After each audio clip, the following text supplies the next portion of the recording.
지금 일본 전역이 발칵 뒤집혔습니다. 오사카의 한 국제결혼 상담소에서 일어난 전대미문의 사태. 무려 3개월 대기자 명단이 꽉 찼는데 신청자의 98%가 일본 여성이고 그들 모두가 단 하나의 조건만을 고집했습니다. 한국 남성과 만나고 싶어요. 바로 한국 남성과의 만남이었습니다. 70년간 한국을 무시해온 일본 사회에 도대체 무슨 일이 벌어지고 있는 걸까요? 그 전에 잠깐만요. 1초 만에 누를 수 있는 구독과 좋아요는 윤영이가 영상을 제작하는데 아주 큰 힘이 됩니다. 제가 직접 겪은 충격적인 진실, 지금부터 모두 공개합니다. 안녕하세요. 저는 일본 오사카에서 온 아야노라고 합니다. 26살이 되었고 지금은 서울에서 남편과 함께 살고 있습니다.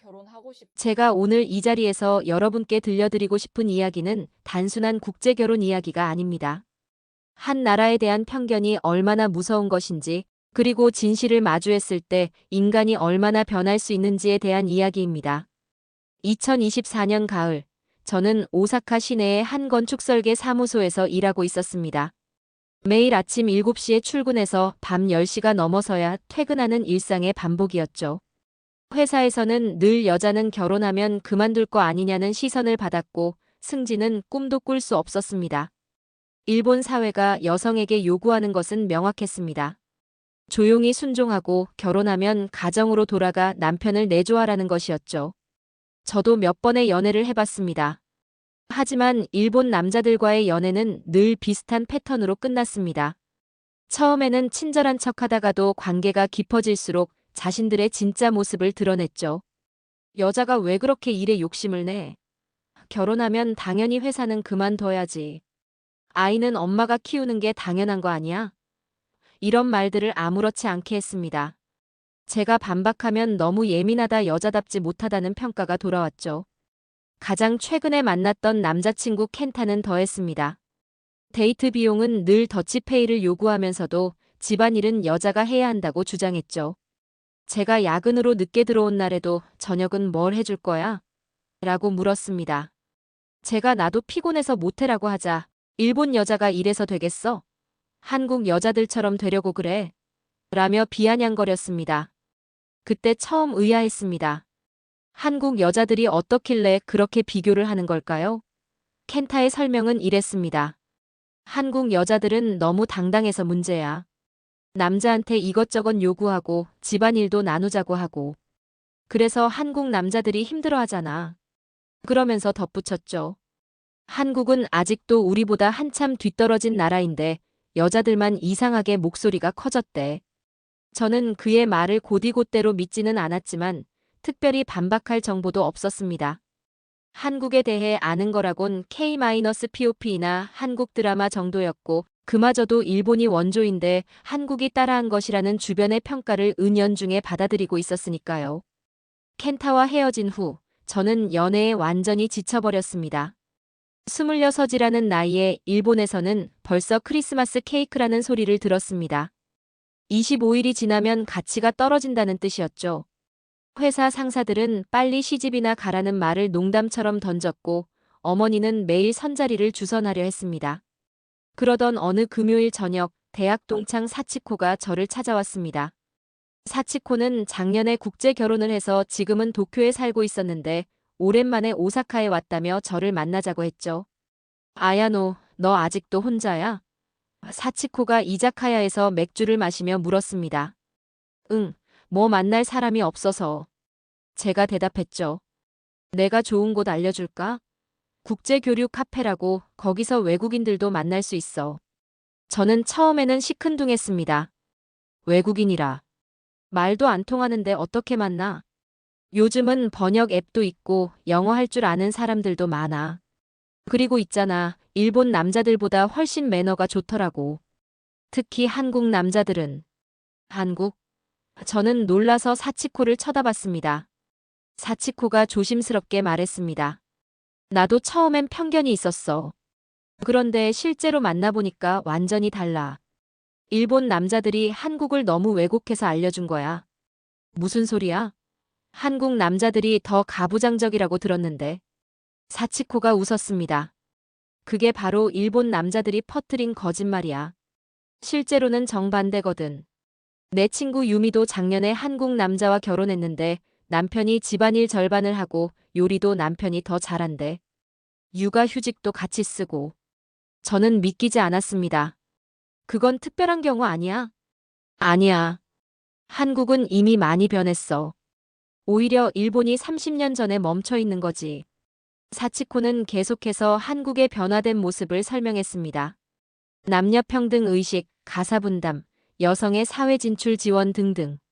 하지만 저는 여전히 반신반의했죠. 일본 언론에서는 항상 한국을 부정적으로만 보도했으니까요. 다음 주 토요일, 저는 호기심 반 의심 반으로 사치코가 알려준 국제교류 카페를 찾아갔습니다. 오사카 우메다 지역의 한 빌딩 5층에 있는 곳이었는데 들어가자마자 놀랐습니다. 대기실에 젊은 일본 여성들이 가득했거든요.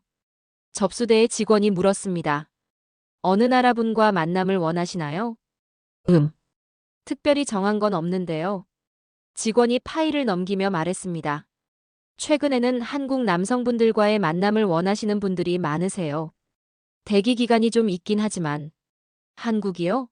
정말 많은가요? 직원이 고개를 끄덕였습니다. 네, 전체 신청자의 80% 이상이 한국 남성과의 만남을 희망하세요. 저는 깜짝 놀랐습니다. 왜 그런가요? 직원은 잠시 망설이다가 낮은 목소리로 말했습니다. 솔직히 말씀드리면 일본 남성들과 잘 안 맞는 분들이 대안으로 찾는 경우가 많아요. 조건이 까다롭거나 나이가 있거나 돌싱이거나. 그런 분들이 어쩔 수 없이 한국 남성을 선택하시는 거죠. 그 말이 저를 불편하게 했습니다. 마치 한국 남성과의 만남이 2순위 선택지라는 느낌이었거든요. 하지만 동시에 궁금증도 생겼습니다. 정말 그런 이유뿐일까? 상담을 마치고 나오는 길에 엘리베이터에서 한 여성을 만났습니다. 30 초반으로 보이는 그녀는 밝은 표정으로 전화 통화를 하고 있었는데 한국어였습니다. 여보세요? 응, 방금 수속 끝났어. 다음 주에 또 올게. 사랑해. 전화를 끄는 그녀에게 조심스럽게 말을 걸었습니다. 저기 실례지만 한국분과 사귀시나요? 그녀가 웃으며 고개를 끄덕였습니다. 네, 이제 약혼했어요. 다음 달에 결혼식이에요. 아, 축하드려요. 혹시 여쭤봐도 될까요? 한국 남자분들이 정말 일본 남자들과 다른가요? 그녀의 표정이 진지해졌습니다. 완전히 달라요. 제 약혼자는 저를 동등한 파트너로 대해줘요. 제 커리어도 존중해주고 집안일도 당연히 나눠서 하고 무엇보다 대화가 통해요. 일본 남자들처럼 위에서 아래로 말하는 게 아니라 정말로 소통을 해요. 그런데 언어는 어떻게? 처음엔 영어로 대화했어요. 지금은 서로 언어를 배우면서 둘 다 쓰고 있고요. 아, 그리고 한국 남자들은 정말 노력해요. 여자친구를 위해서라면 뭐든 배우려고 하거든요. 그녀와 헤어진 후 저는 복잡한 마음으로 집으로 돌아왔습니다. 그동안 제가 알던 한국의 이미지와 너무 달랐거든요. 그날 밤 저는 인터넷으로 한국에 대해 검색하기 시작했습니다. 하지만 일본 사이트에서는 부정적인 내용만 가득했습니다. 한국 경제 곧 망한다, 치안이 불안하다, 여전히 후진국이다 등등. 그런데 이상했습니다. 영어로 검색하니 전혀 다른 결과가 나왔거든요. 한국의 경제 성장률, 기술 혁신, 문화 산업의 성공, 높은 교육 수준, 세계 최고 수준의 인터넷 인프라. 일본 언론이 전하는 것과는 정반대의 내용들이었습니다. 다음 날 저는 회사에서 점심시간에 동료들에게 조심스럽게 물어봤습니다. 혹시 한국에 가본 사람 있어? 선배 직원 타나카 씨가 코웃음을 쳤습니다. 한국? 왜 거기를 가? 볼 것도 없는데. 그래도 요즘 한국 많이 발전했다던데. 그건 다 언론 플레이야. 실제로는 일본의 80년대 수준도 안 돼.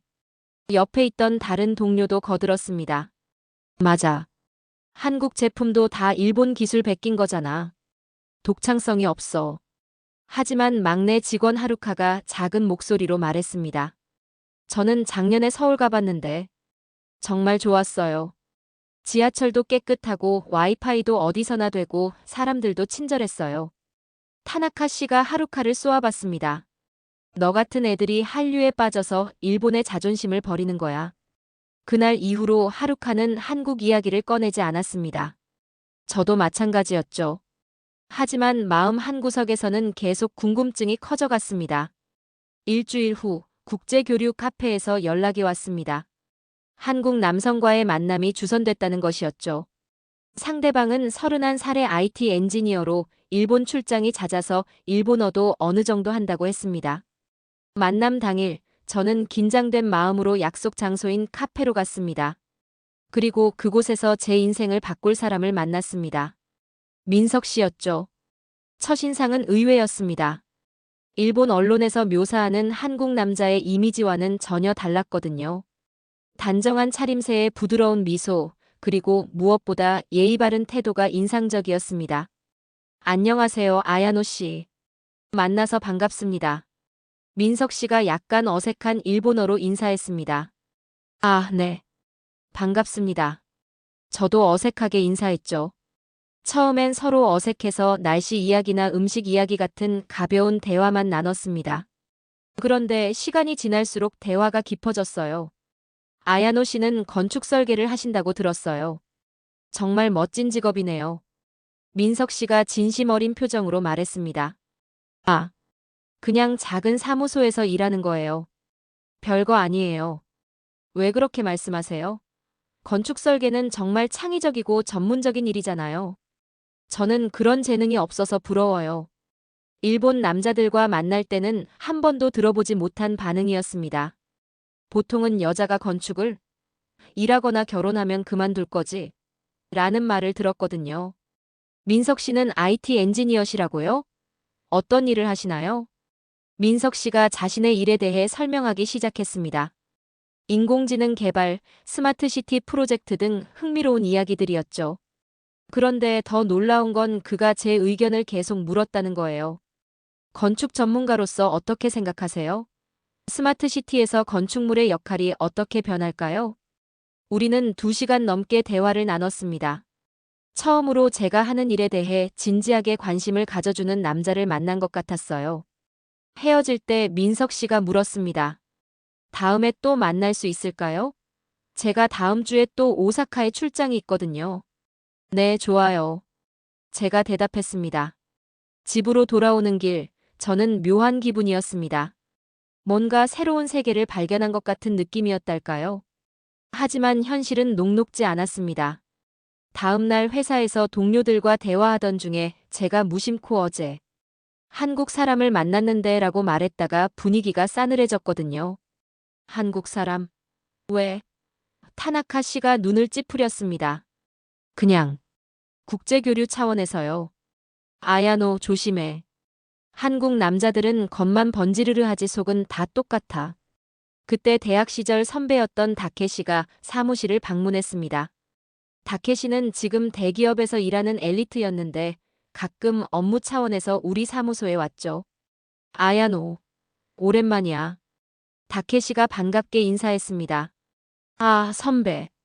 안녕하세요. 점심을 같이 먹게 됐는데 다케시가 갑자기 물었습니다. 아직도 싱글이야? 네, 뭐. 내가 좋은 사람 소개시켜줄까? 우리 회사 후배인데 도쿄대 출신이야. 아, 괜찮아요. 저 요즘 만나는 사람이 있어? 누구? 혹시 우리 학교 출신? 저는 잠시 망설이다가 솔직하게 말했습니다. 한국 사람이에요. 다케시의 표정이 일그러졌습니다. 뭐? 한국 사람? 너 정신 나갔어? 왜 그렇게 말씀하세요? 아야노, 너 한국이 어떤 나라인지 알아? 아직도 개발도상국이야. 그리고 한국 남자들은 여자를 하대해. 가정폭력도 심하고. 그건 편견이에요. 제가 만난 사람은 편견이 아니야. 내가 한국 출장 가서 직접 봤어. 거리도 지저분하고 사람들도 무례하고. 일본하고는 수준이 달라. 다케시는 계속해서 한국을 비하했습니다. 경제력, 문화 수준, 국민성까지 모든 면에서 일본이 우월하다고 주장했죠. 심지어 K-POP도 일본 아이돌을 베낀 것이라고 했습니다. 그리고 말이야, 한국 남자들이 일본 여자한테 친절한 건 다 속셈이 있어서야. 일본 여자가 만만하다고 생각하거든. 그렇지 않아요. 아야노, 내가 너를 위해서 하는 말이야. 한국 남자는 절대 안 돼. 차라리 내가 소개해주는 사람을 만나봐. 그날 이후 다케시는 제 SNS에 계속 한국 관련 부정적인 기사들을 보내왔습니다. 한국 경제 위기설, 한국의 높은 자살률, 한국 남녀 갈등 심각 등등. 그리고 회사 단체 채팅방에도 이런 내용들을 공유하며 저를 간접적으로 압박했죠. 심지어 이런 메시지도 보냈습니다. 아야노가 한국 남자를 만난대요. 다들 말려주세요. 동료들의 시선이 부담스러웠습니다. 다들 저를 이상한 사람 보듯 했죠. 하지만 이상하게도 이런 반대가 심할수록 오히려 반발심이 생겼습니다. 정말 그들이 말하는 게 사실일까? 직접 확인해보고 싶었습니다. 두 번째 만남에서 민석 씨는 더 편안한 모습이었습니다. 이번에는 제가 좋아하는 이탈리안 레스토랑을 예약해뒀다고 했어요. 아야노 씨가 파스타를 좋아한다고 하셔서요. 민석 씨가 웃으며 말했습니다. 어떻게 하셨어요? 지난번에 이탈리아 건축 이야기하실 때 파스타 이야기도 하셨잖아요. 기억나요? 그런 작은 것까지 기억하고 있다는 게 놀라웠습니다. 일본 남자들과 데이트할 때는 늘 그들이 좋아하는 곳으로 갔거든요. 식사를 하면서 우리는 더 깊은 이야기를 나눴습니다. 가족, 꿈, 미래에 대한 생각들. 민석 씨는 결혼에 대해 어떻게 생각하세요? 제가 조심스럽게 물었습니다. 결혼은 두 사람이 함께 만들어가는 거라고 생각해요. 누구 하나가 희생하는 게 아니라 서로 존중하면서 함께 성장하는 거죠. 한국에서도 그렇게 생각하는 사람이 많나요? 민석 씨가 진지하게 대답했습니다. 솔직히 예전에는 그렇지 않았어요. 한국도 가부장적이었죠. 하지만 요즘 젊은 세대는 많이 달라졌어요. 특히 제 또래 남자들은 가사분담을 당연하게 생각해요. 정말요? 네. 제 친구들 봐도 다들 요리하고 청소하고 그래요. 맞벌이가 일반적이니까 당연한 거죠. 그리고 회사에서도 남자 육아휴직을 권장해요. 민석 씨는 핸드폰으로 사진들을 보여줬습니다. 친구들이 아이를 돌보는 모습, 부부가 함께 요리하는 모습, 남자들끼리 모여서 육아 정보를 공유하는 단체 채팅방 화면까지. 와, 일본에서는 상상할 수 없는 광경이에요. 제가 감탄했습니다. 일본은 어때요? 저는 씁쓸하게 웃었습니다. 일본은 여전히 여자가 집안일을 다 해야 한다고 생각해요. 남자가 설거지하면 착한 남편이라고 칭찬받을 정도예요. 민석 씨가 고개를 저었습니다. 그건 칭찬받을 일이 아니라 당연한 건데. 그 말에 제 마음이 움직였습니다. 당연한 것. 그래요. 정말 당연한 것이어야 하는데 일본에서는 특별한 일이 되어버렸죠. 식사 후 우리는 오사카 성 근처를 산책했습니다. 벚꽃이 만개한 아름다운 저녁이었죠. 아야노 씨, 혹시 한국에 와본 적 있으세요? 민석 씨가 물었습니다. 아니요, 한 번도 없어요. 그럼 언제 기회가 되면 서울 구경시켜드리고 싶네요. 아야노 씨가 건축 전문가시니까 분명 좋아하실 곳이 많을 거예요. 서울이 그렇게 볼 게 많나요? 민석 씨가 열정적으로 설명하기 시작했습니다. 서울은 정말 다이나믹한 도시예요. 600년 된 궁궐 옆에 초현대식 빌딩이 있고 전통시장 바로 옆에 최첨단 쇼핑몰이 있죠. 그리고 한강이라는 거대한 강이 도시를 가로지르는데 강변이 전부 공원이에요. 공원이요? 네, 시민들이 자유롭게 이용할 수 있는 공간이에요. 자전거도 타고 피크닉도 하고 공연도 보고 무료 와이파이도 되고요. 무료 와이파이가 공원에도 있다고요? 한국은 거의 모든 공공장소에 무료 와이파이가 있어요. 지하철, 버스, 심지어 산 정상에도 있죠. 저는 놀랐습니다. 일본은 아직도 공공 와이파이가 제한적이거든요. 민석 씨는 계속 이야기했습니다. 그리고 서울의 대중교통은 정말 편리해요. 지하철이 도시 전체를 연결하고 버스도 정시에 와요. 교통카드 하나로 다 이용할 수 있고 환승할 때 추가 요금도 거의 없고요. 일본보다 더 편리한가요? 각자 장단점이 있지만 어떤 면에서는 서울이 더 편할 수도 있어요. 특히 IT 인프라는 확실히 한국이 앞서 있죠. 그날 밤 집에 돌아와서 저는 서울에 대해 검색해봤습니다. 민석 씨가 말한 게 사실인지 궁금했거든요. 검색 결과는 놀라웠습니다. 서울의 스카이라인, 한강공원의 규모, 디지털 시스템. 제가 상상했던 것과는 완전히 달랐어요. 하지만 일본 사이트에서는 여전히 부정적인 내용만 있었습니다. 서울은 미세먼지가 심하다, 치안이 불안하다, 빈부격차가 크다 등등. 누구 말이 맞는 걸까? 저는 혼란스러웠습니다. 그때 하루카가 메시지를 보내왔습니다. 선배, 한국 사람 만난다고 들었어요. 어때요? 응, 좋은 사람 같아. 부러워요. 저도 한국 남자 만나보고 싶은데. 회사에서 눈치 보여서. 하루카도 한국에 관심 있어? 사실 저 한국 드라마 엄청 봐요. 한국 남자들 정말 로맨틱하고 다정하더라고요. 드라마는 드라마일 뿐이잖아. 그래도요. 일본 남자들한테서는 볼 수 없는 모습이잖아요. 여자를 존중하고 대화하고 배려하고. 하루카의 말이 맞았습니다. 적어도 민석 씨를 보면 그랬으니까요. 세 번째 만남은 좀 특별했습니다. 민석 씨가 한국 음식을 먹어보겠냐고 제안했거든요. 일본에도 한국 레스토랑이 꽤 있더라고요. 진짜 한국 음식을 소개해드리고 싶어요. 우리는 오사카의 코리아타운에 갔습니다. 저는 처음 가보는 곳이었는데 일본 안에 작은 한국 같았어요.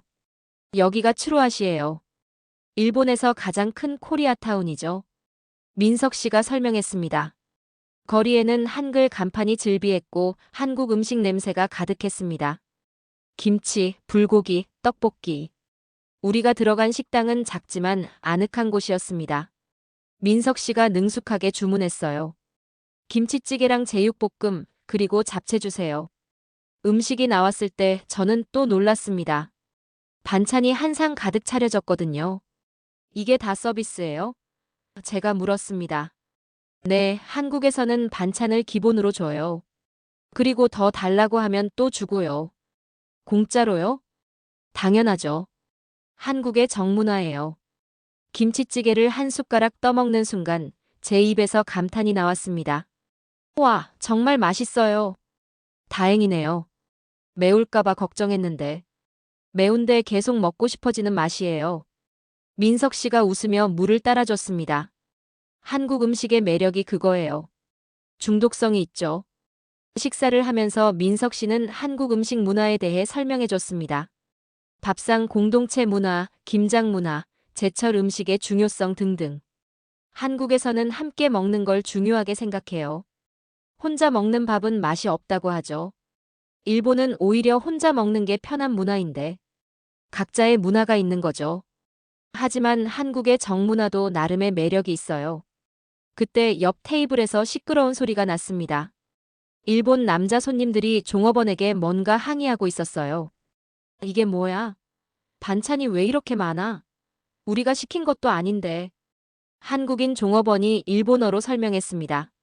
손님, 이건 기본 반찬입니다. 서비스예요. 서비스? 그럼 음식값에 포함된 거잖아. 사기 아니야? 아니에요. 정말 무료. 한국 음식점은 다 이런 식이야? 역시 후진국답네. 그 말을 듣고 민석 씨의 표정이 굳었습니다. 하지만 아무 말도 하지 않았죠. 종업원이 계속 설명했지만 그 손님들은 들으려 하지 않았습니다. 오히려 더 큰 소리로 한국 음식과 문화를 비하했어요. 김치 냄새 나는 음식 먹는 민족이 뭘 알겠어. 일본이 없었으면 한국은 아직도 초가집에 살고 있을 거야. 저는 너무 부끄러웠습니다. 같은 일본인으로서 정말 창피했어요. 민석 씨, 죄송해요. 저런 사람들이 있어서. 제가 작은 목소리로 사과했습니다. 민석 씨가 저를 보며 부드럽게 웃었습니다. 아야노 씨가 사과할 일이 아니에요. 어느 나라에나 저런 사람들은 있으니까요. 화나지 않으세요? 솔직히 기분은 좋지 않죠. 하지만 모든 일본 사람이 저런 건 아니잖아요. 아야노 씨처럼 열린 마음을 가진 사람도 있고요. 그의 성숙한 태도에 저는 더욱 감동했습니다. 만약 반대 상황이었다면 일본 남자들은 어떻게 반응했을까요? 식사를 마치고 나오면서 민석 씨가 말했습니다. 아야노 씨, 정말로 한번 서울에 와보세요. 직접 보시면 많은 편견이 사라질 거예요. 그러고 싶어요. 정말로. 그날 밤 저는 결심했습니다. 직접 한국에 가서 확인해 보기로. 더 이상 남의 말만 듣고 판단하지 않기로. 하지만 그 결정이 제 주변을 폭풍처럼 뒤흔들 줄은 몰랐습니다. 다음 날 회사에서 저는 상사에게 휴가를 신청했습니다. 어디 가시려고요? 부장님이 물었습니다. 한국에 잠깐 다녀오려고요. 부장님의 눈이 커졌습니다. 한국? 왜? 그냥 견문을 넓히려고요. 아야노 씨, 요즘 이상한 소문이 있던데. 한국 남자 만난다면서? 네, 맞아요. 부장님이 한숨을 쉬었습니다.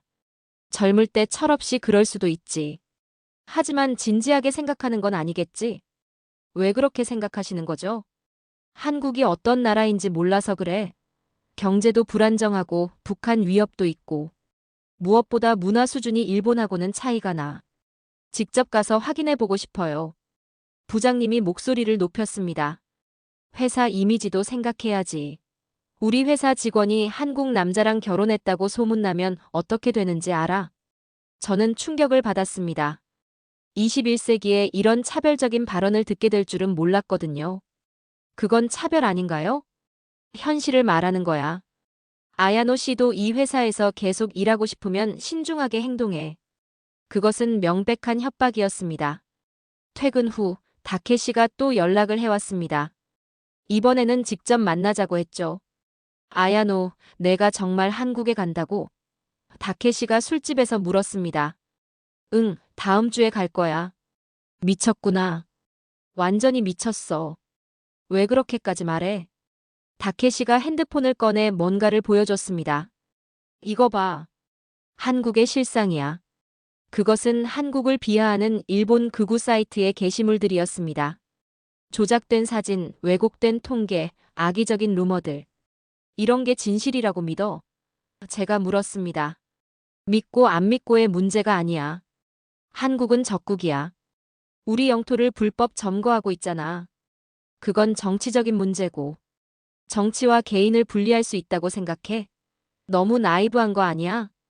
다케시는 계속해서 한국과 한국인을 비하했습니다. 그리고 마지막에 이렇게 말했죠. 너 정말 그 한국 남자랑 결혼할 생각이야? 아직 그런 단계는. 만약 결혼한다면 우리 관계는 끝이야. 나는 매국노하고는 연을 끊을 거니까. 매국노. 그 단어가 제 가슴에 비수처럼 박혔습니다. 집으로 돌아오는 길, 어머니에게 전화가 왔습니다. 아야노, 내가 한국 남자를 만난다는 소문이 온 동네에 퍼졌어. 엄마. 이웃들이 다 수군거려. 우리 집안 망신이야. 왜 그게 망신이에요? 한국이 어떤 나라인지 몰라서 그래. 너희 아버지가 얼마나 화나셨는지 알아? 아버지는 전형적인 일본 9세대 남성이었습니다. 한국에 대한 편견이 뿌리 깊은 분이셨죠. 그날 밤 저는 잠을 이룰 수 없었습니다. 모든 사람이 반대하는데 제가 하는 선택이 맞는 걸까? 하지만 민석 씨를 만날 때마다 느끼는 이 행복감은 뭘까?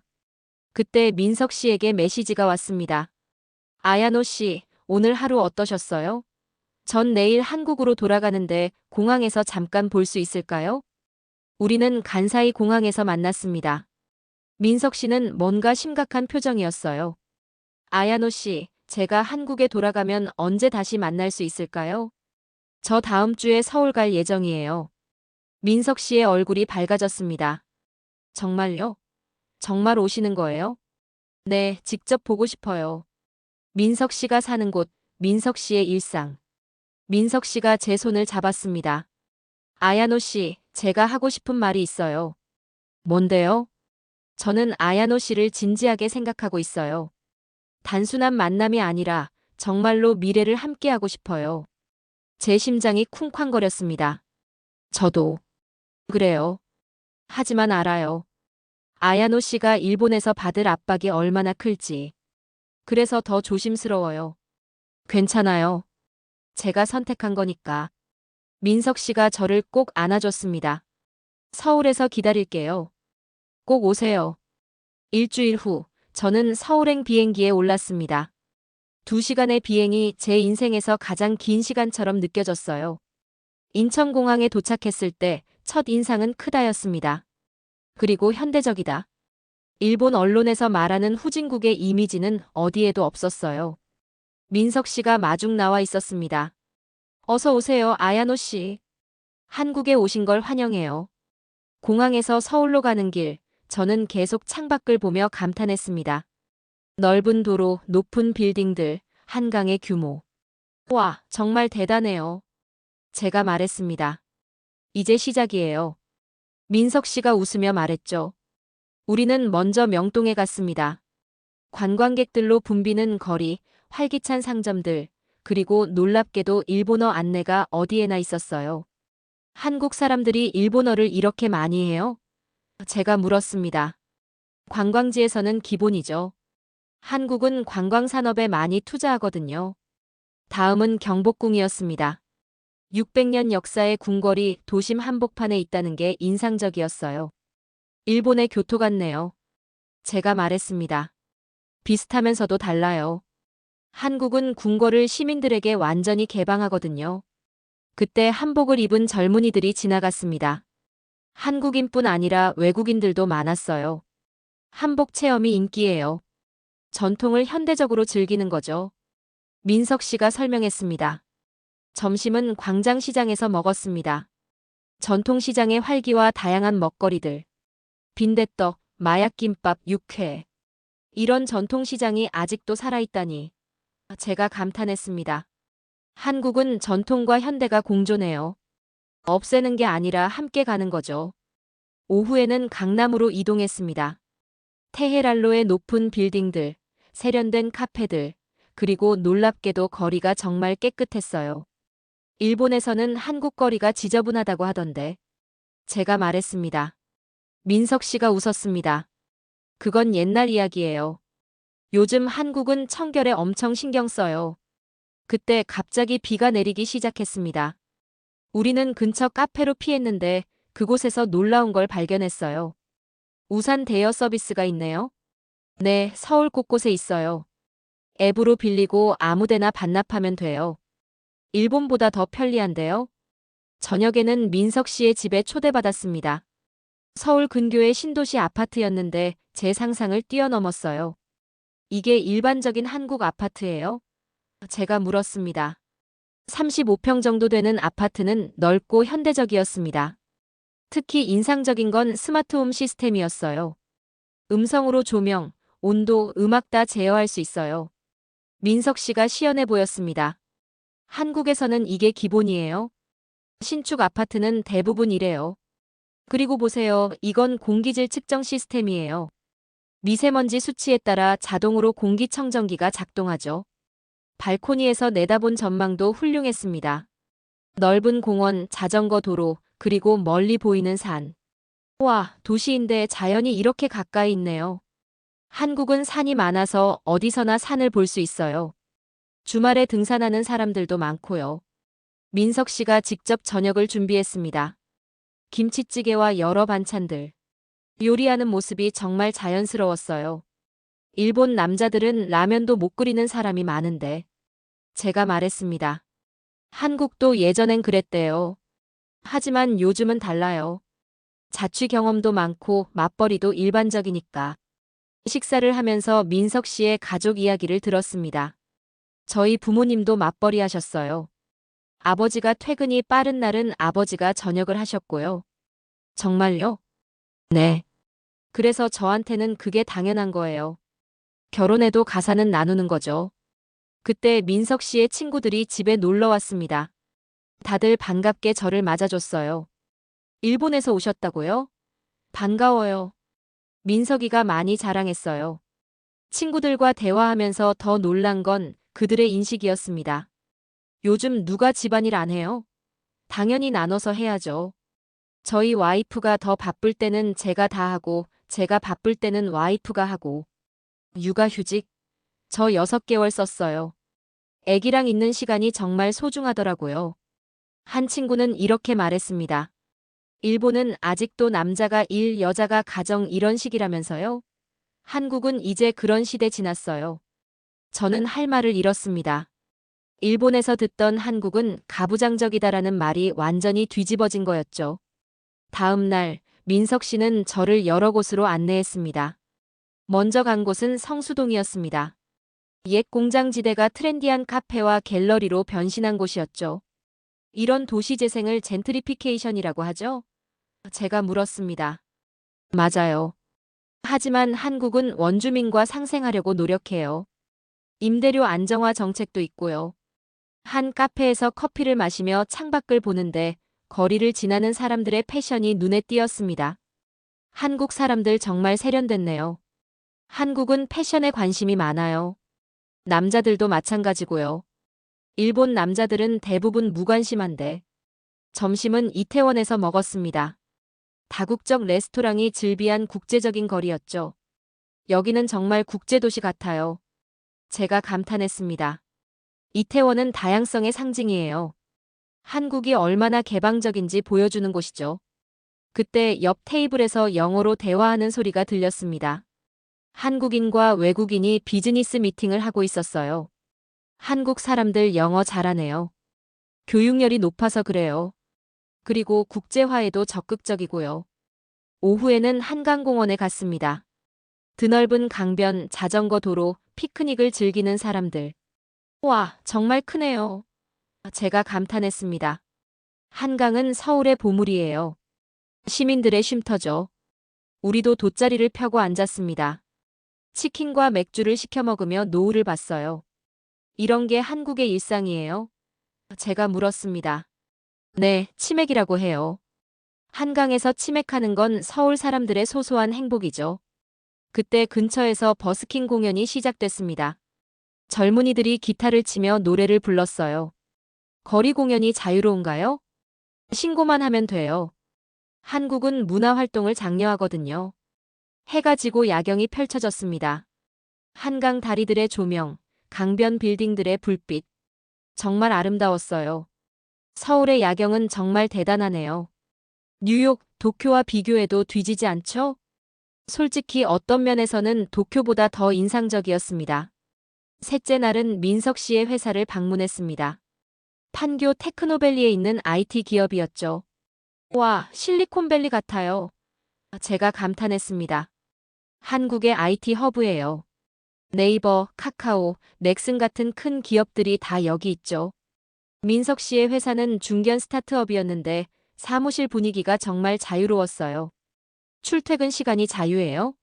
제가 물었습니다. 네, 자율 출퇴근제예요. 일만 잘하면 되죠. 직원들도 편한 복장이었고 휴게실에는 게임기와 안마 의자까지 있었어요. 일본 회사와는 정말 다르네요. 한국 IT 기업들은 대부분 이래요. 창의성을 중시하거든요. 점심은 회사 구내식당에서 먹었는데 또 놀랐습니다.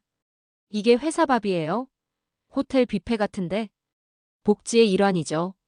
좋은 인재를 유치하려면 이 정도는 기본이에요. 오후에는 민석 씨의 팀 회의를 참관했습니다. 놀라운 건 나이와 직급에 관계없이 자유롭게 의견을 나눈다는 거였어요. 막내 직원도 팀장한테 반대 의견을 내네요. 제가 물었습니다. 그럼요.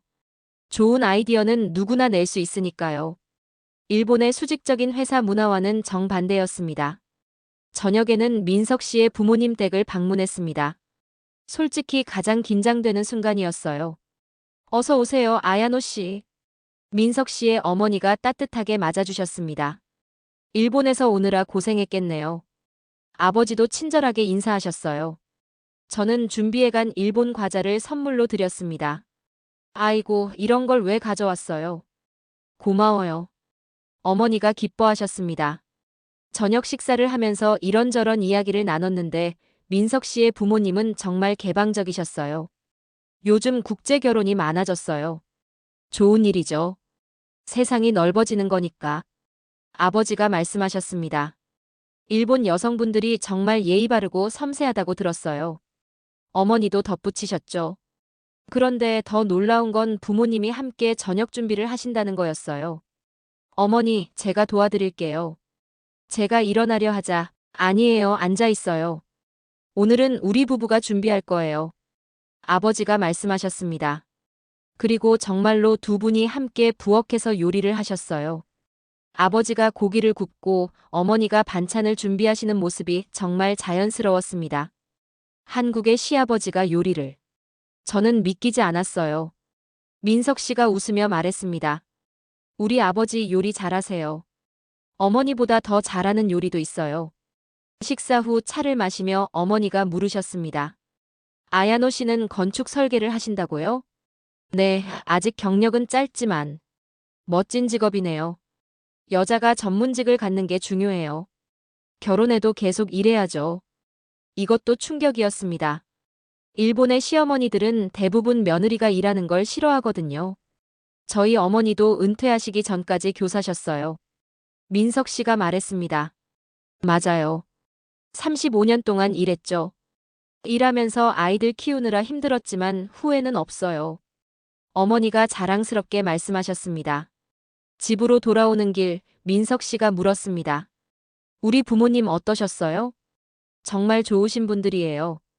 일본에서 상상했던 한국 부모님과는 완전히 달라요. 다행이네요. 부모님도 아야노 씨를 정말 마음에 들어 하셨어요. 넷째 날, 우리는 북촌 한옥마을과 삼청동을 둘러봤습니다. 전통 한옥이 이렇게 잘 보존되어 있네요. 제가 감탄했습니다. 서울은 보존과 개발의 균형을 맞추려고 노력해요. 무조건 새 것만 추구하지 않죠. 한옥을 개조한 카페에서 전통차를 마시며 민석 씨가 진지하게 물었습니다. 아야노 씨, 서울은 어떠세요? 살만한 곳 같아요? 네, 정말 좋아요. 제가 생각했던 것보다 훨씬 발전했고 살기 편해 보여요. 그럼, 여기서 같이 살 생각은 없으세요? 제 심장이 뛰었습니다. 그게 가능할까요? 아야노 씨만 괜찮다면 저는 뭐든 할 수 있어요. 아야노 씨가 한국에서 일할 수 있도록 도와드릴게요. 하지만 제 한국어가 언어는 배우면 돼요. 그리고 한국 기업들도 외국인 채용을 늘리고 있어요. 특히 건축 설계 같은 전문직은 더욱 환영받죠. 그날 밤 숙소에서 저는 많은 생각을 했습니다. 한국에서의 며칠이 제 인생관을 완전히 바꿔놨어요. 일본에서 듣던 편견들이 모두 거짓이었다는 걸 깨달았죠. 다음 날 민석 씨가 특별한 곳으로 데려갔습니다. 바로 DMZ 비무장지대였어요. 여기가 분단의 현장이에요. 민석 씨가 설명했습니다. 임진각, 도라산역, 통일전망대를 둘러보며 한국의 아픈 역사를 배웠습니다. 이런 상황에서도 한국이 이렇게 발전했다는 게 놀라워요. 제가 말했습니다. 그만큼 한국 사람들이 강하다는 거죠. 어려움을 극복하는 힘이 있어요. 통일전망대에서 북한 땅을 바라보며 민석 씨가 말했습니다. 언젠가는 통일이 되겠죠. 그때 한국은 더 큰 나라가 될 거예요. 일본에서는 통일이 위협이 될 거라고 하던데. 그건 일본의 두려움이에요. 강한 이웃이 생기는 걸 두려워하는 거죠. 그 말이 맞았습니다. 일본은 한국의 성장을 두려워하고 있었어요. 돌아오는 길에 파주 출판 도시에 들렀습니다. 독특한 건축물들과 서점들이 인상적이었죠. 한국인들이 책을 많이 읽나요? 제가 물었습니다. 세계에서 독서율이 가장 높은 나라 중 하나예요. 교육열이 높아서 그런 것 같아요. 큰 서점에 들어가 보니 일본 소설 코너도 있었습니다. 무라카미 하루키, 히가시노 게이고. 일본 작가들이 인기가 많네요. 한국은 일본 문화를 좋아해요. 정치와 문화는 분리해서 생각하죠. 그런데 일본은 어떤가요? 한국 문화를 인정하려 하지 않고 늘 폄하하기 바쁘죠. 마지막 날 민석 씨는 저를 남산타워로 데려갔습니다. 서울을 한눈에 볼 수 있는 곳이에요. 민석 씨가 말했습니다. 케이블카를 타고 올라가며 본 서울의 전경은 정말 장관이었어요. 이렇게 큰 도시였구나. 제가 감탄했습니다. 전망대에서 360도로 서울을 둘러봤습니다. 한강, 남산, 북한산, 그리고 끝없이 펼쳐진 도시. 도쿄와 비교해서 어때요? 민석 씨가 물었습니다. 각자의 매력이 있는 것 같아요. 하지만 서울이 더 다이나믹하고 에너지가 넘치는 것 같아요. 그때 석양이 지기 시작했습니다. 붉게 물든 서울의 모습이 정말 아름다웠어요. 아야노 씨, 민석 씨가 제 손을 잡았습니다. 저랑 결혼해 주실래요? 갑작스러운 프로포즈에 저는 놀랐지만 대답은 이미 정해져 있었어요. 네, 그러고 싶어요. 민석 씨가 준비한 반지를 제 손가락에 끼워줬습니다. 그 순간 저는 확신했어요. 이것이 제 운명이라고. 일본으로 돌아온 후 예상대로 폭풍이 몰아쳤습니다. 회사에 복귀하자마자 부장님이 불렀습니다. 한국은 어땠어? 비아냥거리는 투였어요. 정말 좋았어요. 제 편견이 많이 깨졌어요. 그래서 그 한국 남자랑 계속 만날 거야? 네, 결혼하기로 했어요. 부장님의 얼굴이 불그락푸르락했습니다. 미쳤구나. 정말 미쳤어. 왜 그렇게 생각하시는 거죠? 한국이 어떤 나라인지 몰라서 그래. 경제도 불안하고 북한 위협도 있고. 직접 가보니 그렇지 않던데요. 오히려 일본보다 활기차고 발전하고 있었어요. 부장님이 소리를 질렀습니다. 넌 이제 끝이야. 한국 남자랑 결혼한 여자를 누가 써주겠어? 그것은 명백한 차별이었지만 일본 사회에서는 공공연한 비밀이었죠. 다케시도 난리를 쳤습니다. SNS에 저를 비난하는 글을 올리고 공통지인들에게 제 험담을 퍼뜨렸어요. 아야노가 한국 남자한테 속아서 결혼한대. 완전히 세뇌당한 거야. 일본의 자존심을 버린 매국노야. 곧 후회할 거야. 한국의 실상을 알게 되면. 가장 힘든 건 부모님의 반대였습니다. 절대 안 돼. 아버지가 소리를 질렀습니다. 한국 사람과 결혼하는 건 절대 허락 못 해. 왜요? 민석 씨는 정말 좋은 사람이에요. 한국이 우리한테 뭘 했는지 알아? 우리 땅을 불법 점거하고 역사를 왜곡하고. 그건 정치적인 문제잖아요. 민석 씨와는 관계 없어요. 관계 없다고? 한국 사람은 다 똑같아. 어머니도 울면서 말렸습니다. 제발 다시 생각해. 동네 사람들이 뭐라고 하겠어? 남의 시선이 그렇게 중요해요? 일본에서 살려면 중요하지. 하지만 저는 굴복하지 않았습니다. 오히려 반대가 심할수록 더 확신이 들었어요. 왜 이렇게 반대가 심한가? 그들이 두려워하는 게 뭔가?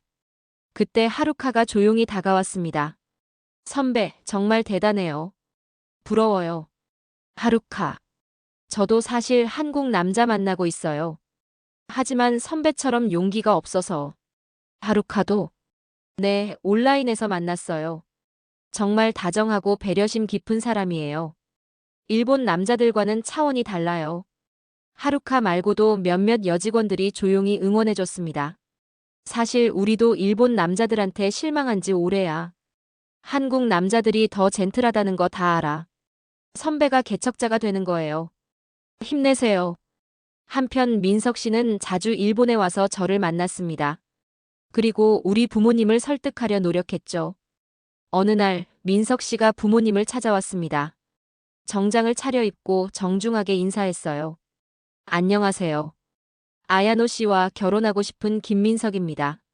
아버지는 차갑게 대했지만 민석 씨는 포기하지 않았습니다. 저는 아야노 씨를 정말 사랑합니다.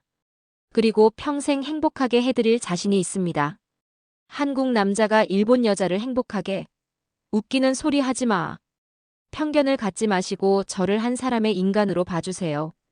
저는 아야노 씨의 커리어도 지원하고 가사도 분담하고 평등한 관계를 만들어갈 겁니다. 어머니가 조심스럽게 물었습니다. 한국에서 살 거예요?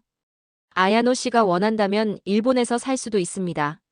저는 리모트 근무가 가능하거든요. 그 말에 부모님도 조금 놀란 것 같았습니다. 민석 씨는 계속했습니다. 저희 부모님도 아야노 씨를 며느리로 맡고 싶어 하세요. 한번 한국에 오셔서 직접 보시면 어떨까요? 몇 번의 만남 끝에 부모님도 조금씩 마음을 여셨습니다. 특히 민석 씨가 준비한 것들을 보시고는 감동하신 것 같았어요. 민석 씨는 일본어를 더 열심히 공부했고 일본 문화도 배우려 노력했습니다. 심지어 다도까지 배워서 부모님께 차를 대접했죠. 이 정도로 노력하는 사람이라면 어머니가 먼저 마음을 여셨습니다. 그리고 결정적으로 부모님이 한국을 직접 방문하신 것이 전환점이 되었습니다. 아버님, 어머님, 제가 사는 곳을 직접 보여드리고 싶어요. 민석 씨의 제안에 부모님도 호기심이 생기신 것 같았어요. 서울에 도착한 부모님은 계속 놀라셨습니다. 이게 한국이야? 우리가 알던 것과 완전히 다른데? 아버지가 중얼거리셨습니다. 민석 씨의 부모님도 정성껏 대접해 주셨고 서울 곳곳을 안내해 주셨어요. 특히 아버지는 한국의 IT 기술과 인프라에 감탄하셨습니다. 일본보다 앞서 있는 부분이 많네. 어머니는 한국의 음식 문화와 정에 감동하셨고요. 사람들이 정말 따뜻해. 일본이 잃어버린 것들이 여기 있는 것 같아. 며칠 후 아버지가 저에게 말씀하셨습니다. 아야노, 내가 편견이 심했던 것 같다.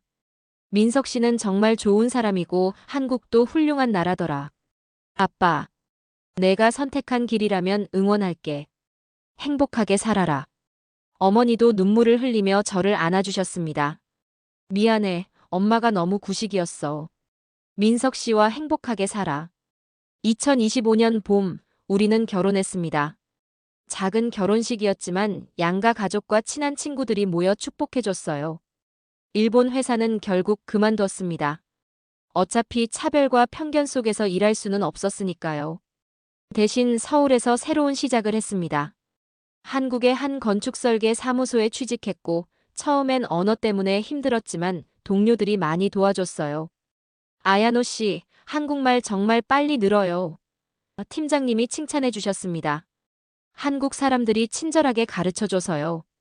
한국 생활은 생각보다 빨리 적응됐습니다. 특히 일본에서는 상상도 못했던 것들이 많았어요. 야근이 거의 없다는 것. 일본에서는 밤 10시까지 일하는 게 일상이었는데 한국에서는 6시면 퇴근해요. 칼퇴근이 기본이에요. 워라밸이 중요하니까. 동료가 설명해줬죠. 회식 문화도 달랐습니다. 일본처럼 강제가 아니라 자율이었고 2차, 3차를 가는 일도 거의 없었어요. 요즘은 회식보다 팀 워크숍이나 문화생활을 더 선호해요. 팀장님이 말씀하셨죠. 무엇보다 좋은 건 여성으로서 차별받지 않는다는 거였어요. 여자라서 결혼했으니까 이런 말을 듣지 않아도 됐습니다. 능력으로 평가받고 동등하게 대우받았어요. 민석 씨와의 결혼 생활도 행복했습니다. 정말로 약속대로 가사를 분담했고 서로를 존중했어요. 오늘은 내가 저녁할게. 아야노는 쉬어. 민석 씨가 자주 하는 말이었죠. 주말에는 함께 한강을 산책하거나 근교로 드라이브를 갔습니다. 때로는 각자의 취미 생활도 즐기고요. 이런 게 진짜 부부지. 저는 자주 생각했어요. 시댁 식구들과의 관계도 좋았습니다. 명절에도 며느리만 일하는 게 아니라 모두가 함께 준비했어요. 아야노는 손님이야. 앉아서 쉬어. 시어머니가 항상 그러셨죠. 아니에요, 저도 가족인데요. 같이 할게요. 그럼 간단한 것만. 무리하지 말고.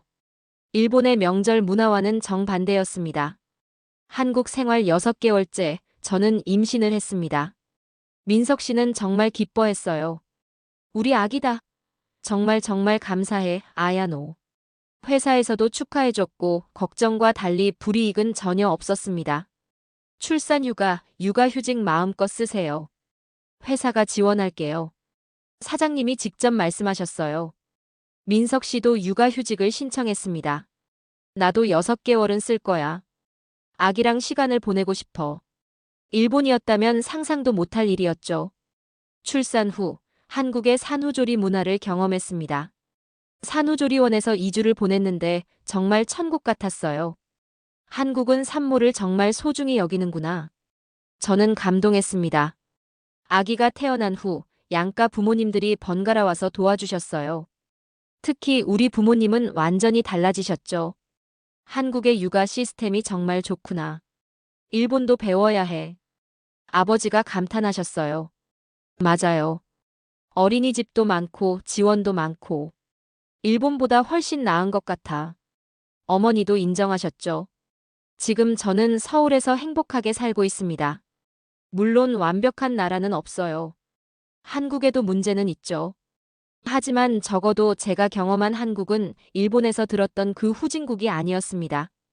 오히려 많은 면에서 일본보다 앞서 있었고 특히 양성평등이나 워라밸 면에서는 훨씬 진보적이었어요. 가끔 일본 친구들이 연락해 옵니다. 아야노, 정말 잘 지내? 하루카가 물었어요. 응, 정말 행복해. 부럽다. 나도 용기를 내볼까? 용기 내. 편견에 갇혀 살기에는 인생이 너무 짧아. 사치코도 최근에 한국을 방문했다가 충격을 받았다고 했어요. 아야노 말이 맞았어. 우리가 한국을 너무 몰랐어. 일본이 오히려 뒤처진 것 같아. 심지어 다케시도 최근에 사과 메시지를 보내왔습니다. 미안해, 아야노. 내가 너무 편견에 사로잡혀 있었어. 최근 한국 출장 갔다가 생각이 완전히 바뀌었어. 무슨 일이 있었어? 한국 기업들의 기술력, 직원들의 열정, 시스템의 효율성. 모든 게 충격이었어. 일본이 한국에게 배워야 할 게 많다는 걸 깨달았어. 저는 씁쓸하게 웃었습니다. 왜 직접 보기 전에는 믿지 않는 걸까요? 최근에는 일본 언론에서도 한국을 다르게 보도하기 시작했습니다. 한국의 저출산 대책, 일본이 배워야. K-뷰티, K-푸드를 넘어 K-시스템까지. 한국 IT 강국의 비밀. 하지만 아직도 많은 일본인들은 편견 속에 살고 있습니다. 70년 전의 우월감에 사로잡혀 현실을 보지 못하고 있죠. 제가 하고 싶은 말은 이거예요. 편견을 버리세요. 직접 보고 경험하세요. 한국은 더 이상 일본의 아래가 아닙니다. 어떤 면에서는 이미 앞서 있고 배울 점이 많은 나라예요. 특히 한국 남성들은 일본 언론이 묘사하는 것과 전혀 달라요. 물론 사람마다 다르지만 적어도 젊은 세대는 양성평등 의식이 높고 여성을 존중할 줄 아는 사람들이에요. 제가 만난 민석 씨와 그의 친구들, 직장 동료들을 보면 확신할 수 있어요.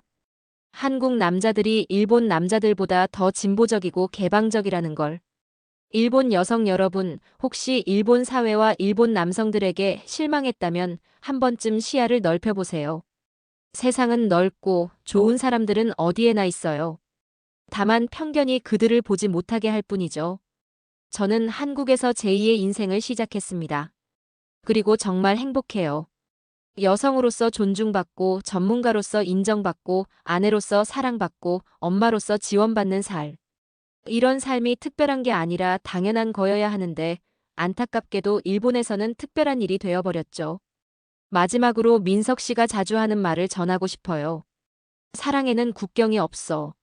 중요한 건 서로를 얼마나 이해하고 존중하느냐야. 맞아요. 국적이 중요한 게 아니에요.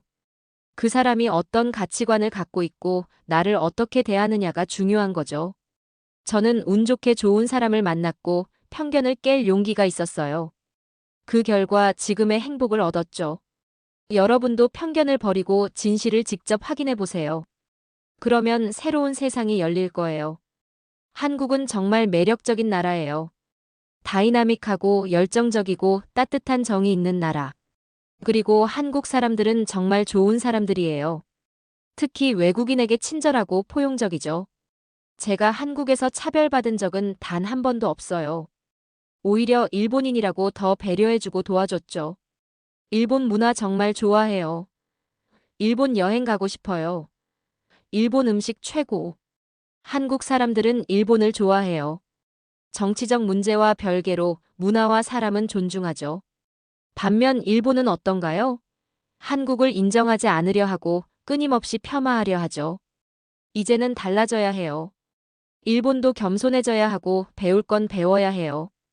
특히 한국의 변화 속도와 혁신 정신은 정말 본받을 만해요. 한국은 불과 수십 년 만에 선진국이 됐어요. 그것도 전쟁의 폐허에서 시작해서요. 그 원동력이 뭘까요? 바로 할 수 있다는 정신이에요. 포기하지 않는 끈기와 열정. 일본은 잃어버린 30년 동안 제자리 걸음을 하는 동안 한국은 계속 전진했어요. 이제 어떤 면에서는 한국이 일본을 추월했다는 걸 인정해야 해요. 자존심 때문에 현실을 부정한다면 일본은 더 뒤처질 뿐이에요. 저는 한국에 살면서 일본을 더 객관적으로 보게 됐어요. 일본의 좋은 점도 많아요. 섬세함, 장인정신, 깨끗함 등등. 하지만 나쁜 점도 분명히 있어요. 경직성, 폐쇄성, 성차별 등등. 한국과 일본이 서로의 장점을 배우고 협력한다면 정말 큰 시너지가 날 텐데. 아쉬워요. 제 이야기가 조금이나마 한일 간의 이해를 높이는데 도움이 됐으면 좋겠어요. 그리고 편견에 갇혀있는 사람들에게 용기를 줬으면 좋겠어요. 세상은 여러분이 생각하는 것보다 훨씬 넓고 다양해요. 마음을 열면 새로운 행복을 찾을 수 있어요. 저처럼요. 감사합니다. 여러분, 긴 이야기 들어주셔서 정말 감사합니다. 일본인 아야노 씨의 이야기를 통해 우리가 얼마나 발전했는지, 우리나라가 얼마나 살기 좋은 곳인지 다시 한번 느끼셨을 거예요. 때로는 우리 스스로도 모르는 사이에 우리나라를 과소평가하곤 하는데, 밖에서 바라본 대한민국은 정말 놀라운 나라입니다. 선진국이라 자부하던 일본조차 이제는 한국의 많은 부분을 부러워하고 배우려 하고 있습니다. IT 인프라, 문화 콘텐츠, 양성평등 의식, 혁신적인 기업 문화. 이 모든 것이 우리가 일궈낸 자랑스러운 성과들입니다. 무엇보다 한국 사람들의 정, 그 따뜻한 마음과 역동적인 에너지야말로 우리의 가장 큰 자산이 아닐까요? 어려움 속에서도 포기하지 않고 함께 힘을 합쳐 여기까지 왔습니다. 물론 우리에게도 아직 개선해야 할 점들이 있지만 그것조차도 우리는 해낼 수 있다고 믿습니다. 왜냐하면 우리는 대한민국이니까요. 여러분도 이 이야기를 통해 대한민국 국민으로서의 자부심을 느끼셨다면 주변 분들과 꼭 공유해 주세요. 그리고 댓글로 여러분의 생각과 경험을 나눠주세요. 혹시 해외에서 한국의 위상을 직접 경험하신 분이 계신가요? 외국인 친구들이 한국에 대해 놀라워했던 순간이 있었나요? 우리가 당연하게 여기지만 사실은 자랑스러워해야 할 것들은 무엇이 있을까요? 여러분의 이야기가 궁금합니다. 영상이 마음에 드셨다면 좋아요와 구독 부탁드립니다. 알림 설정도 꼭 해주시고요. 다음에도 윤영이가 더 많은 감동적이고 자랑스러운 대한민국 이야기로 찾아뵙겠습니다. 이상 해움튜브였습니다. 끝까지 시청해주셔서 감사합니다.